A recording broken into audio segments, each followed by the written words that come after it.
பார்க்கிறோம். தன்னை கேலி செய்வதை கண்டித்து சட்டமன்றத்தில் ஆவேசத்துடன் அமைச்சர் மரிய வில்சன் பேசியிருக்கிறார்.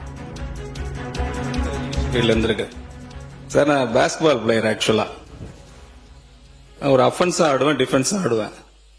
எப்ப டிஃபென்ஸ் ஆடணும், எப்ப அஃபென்ஸ் ஆடணும் எனக்கு ரொம்ப நாளா நீங்க கத்துனீங்கன்னா நானும் கத்துவேன். குறுக்க பேச வேண்டாம்.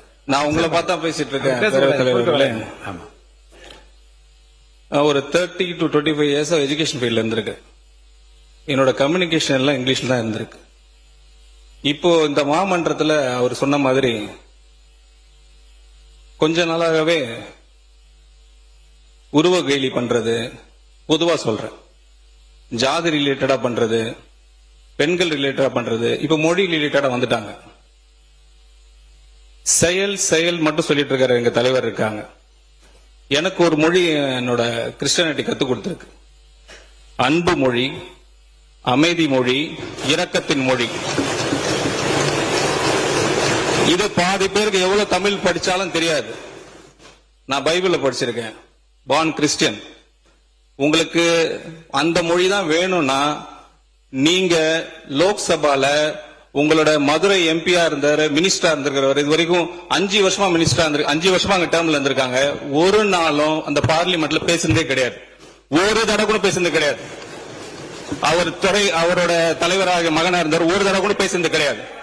நாங்க ட்ரை பண்றோம், நாங்க முயற்சி பண்றோம். நீங்க சம்பந்தமே இல்லாம இந்த உறவு கேலி பண்றது, நான் சொல்றது இப்ப நல்லா நோட் பண்ணீங்க. வர கடந்த 60, 75 நாட்கள்லாம் மாண்புமிகு முதலமைச்சர் அவர்கள் துறை ரீதியாக நிறைய மீட்டிங் வச்சிருக்காங்க. அது ரிலேட்டடா சில ரிஃபார்மேஷன் பண்ணிருக்கிறோம்.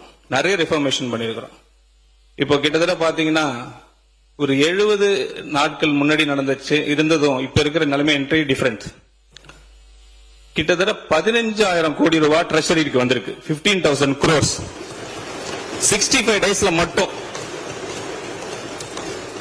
இது ஈஸி கிடையாது. இது வெரி ஈஸி கிடையாது. இது because of the entire effort of the ministry.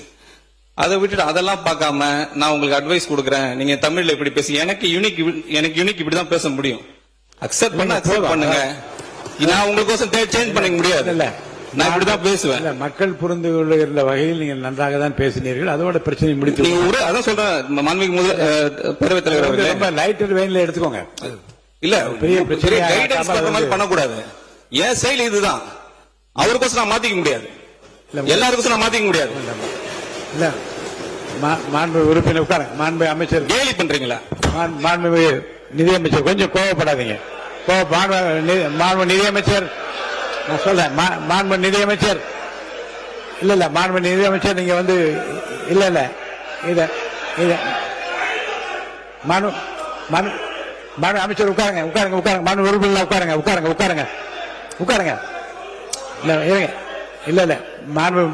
இல்ல மாண்பு நிதியமைச்சர் பெருசா எடுத்துக்கொள்ள வேண்டியதில்லை.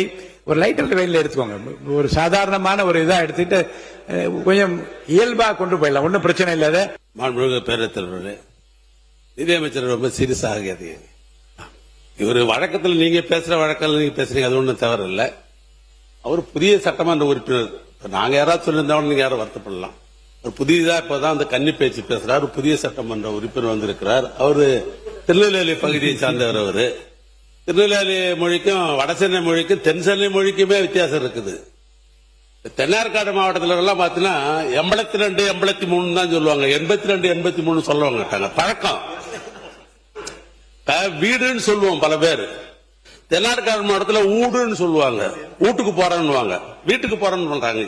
அந்தந்த மாவட்டத்தில் இருக்கிற பழக்க வழக்கங்கள். அவர் ஆங்கில பள்ளிக்கூடத்தில் படிச்சவர்.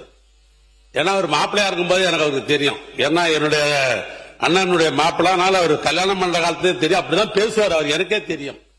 அதுவும் தமிழ்நாட்டை பொறுத்தவரைக்கு இருமொழி கொள்கை உள்ள மாநிலம் இந்த மாநிலம். ஆங்கிலமும் தமிழும் இருநிலம் உள்ள மாநிலம். அவர் கன்னி பேச்சில வந்து ஒரு நகைச்சுவையாக சொல்லுன்ற அடிப்படையில் சொல்லப்பட்டதை ஒழிய அதான் நீங்க சீரியஸ் ஆகணும்னா எப்பவுமே நீங்க பேசுற மாதிரி. இன்னொரு முக்கியமான செய்தி சொல்லிடுறோம். இது தொடர்பாக பொது நடைமுறை விதிகள், பேரவை விதிகள்ல 86 பேரவையின் அலுவல் தமிழிலோ ஆங்கிலத்திலோ இரு மொழிகளிலுமோ நடைபெறலாம். தமிழ்லையும் பேசிட்டு இங்கிலீஷையும் பேசிட்டு தமிழ்லையும் பேசலாம். இது குறித்த கூடுதல் விவரங்களோடு செய்தியாளர் வெங்கட் இணைகிறார். அவரிடம் பேசலாம். வெங்கட், இப்போ நிதியமைச்சர் தன்னை கேலி செய்ததாக கூறி அவர் அதற்கான பதில் கொடுத்திருக்கிறார். எதிர்க்கட்சி தரப்பிலிருந்தும் தகுந்த பதில் கொடுக்கப்பட்டிருக்கு. என்ன நடந்தது பேரவையில் இது குறித்து? இன்றைய சட்டப்பேரவையின் நிகழ்வின் பொழுது கடையநல்லூர் சட்டமன்ற உறுப்பினர் ராஜேந்திரன் அவர் பேசும்பொழுது நிதியமைச்சர் பட்ஜெட்டை படித்த போது அவருடைய ஆங்கில உச்சரிப்பு நேர்த்தியாக இருந்ததாகவும் தமிழ்ல சில சொற்கள் இலக்கண பிழையாக இருந்ததாகவும் அவர் அடுத்ததாக பிழையின்றி படிக்க வேண்டும் என்கின்ற ஒரு கருத்தை பதிவு செய்திருந்தார். இதற்கு தான் தற்பொழுது நிதியமைச்சர் மரியவில்சன் தற்பொழுது பேசியிருக்கிறார். அவர் இது குறித்து நிதியமைச்சர் அவர்கள் பேசும் பொழுது அவருடைய அதாவது ஒரு வகையிலேயே சாதியை வைத்து கிண்டல் செய்தனர். தற்பொழுது மொழியை வைத்து கேலி செய்வதா என்று அவர் கேள்வி எழுப்பியிருக்கிறார். அதே போல தன்னை தமிழ் படித்தாலும் நான் ஒரு கிறிஸ்தவன் தான் எனவும் தனது மொழி ஒரு அன்பு மொழி என அவர் பேசினார். தன்னால் இப்படித்தான் பேச முடியும் என அமைச்சர் ஆவேசமாக அமர்ந்தார். அதனை நிதியமைச்சருடைய பேச்சுக்கு திமுகவினர் உடனே கண்டனம் தெரிவித்தனர். உடனே இரு தரப்பிற்குமே காரசாரமான விவாதங்கள் எழுந்த நிலையில சபாநாயகர் இந்த விவகாரத்தை நிதியமைச்சர் பெரிதாக எடுத்துக்கொள்ள வேண்டாம் எனவும் அந்தந்த மொழிகளை பேசும் பொழுது ஒவ்வொருக்கும் ஒரு புரிதல் இருக்கும். எனவே இந்த விவகாரத்தை நிதியமைச்சர் பெரிதாக எடுத்துக்கொள்ள வேண்டாம் என சபாநாயகர் அறிவுறுத்தினார். அதற்கு பிறகாக பேசிய அமைச்சர் ராஜ்மோகன் அனைத்து சட்டமன்ற உறுப்பினர்களும் அவர்களது வட்டார மொழிகளே பேசலாம் என கூறினார். அமைச்சருடைய அந்த கடையநல்லூர் சட்டமன்ற உறுப்பினருடைய பேச்சுக்கு நிதியமைச்சர் பேரவையில் ஆவேசமானது. சிறிது நேரத்தில் சட்டப்பேரவையில் பரபரப்பு ஏற்பட்டது. உடனே சபாநாயகர் நிதியமைச்சர் அவரை சமாதானப்படுத்தி அவை தற்பொழுது தொடர்ந்து நடைபெற்று வருகிறது. காயத்ரி, நன்றி வெங்கட் விவரங்களுக்காக.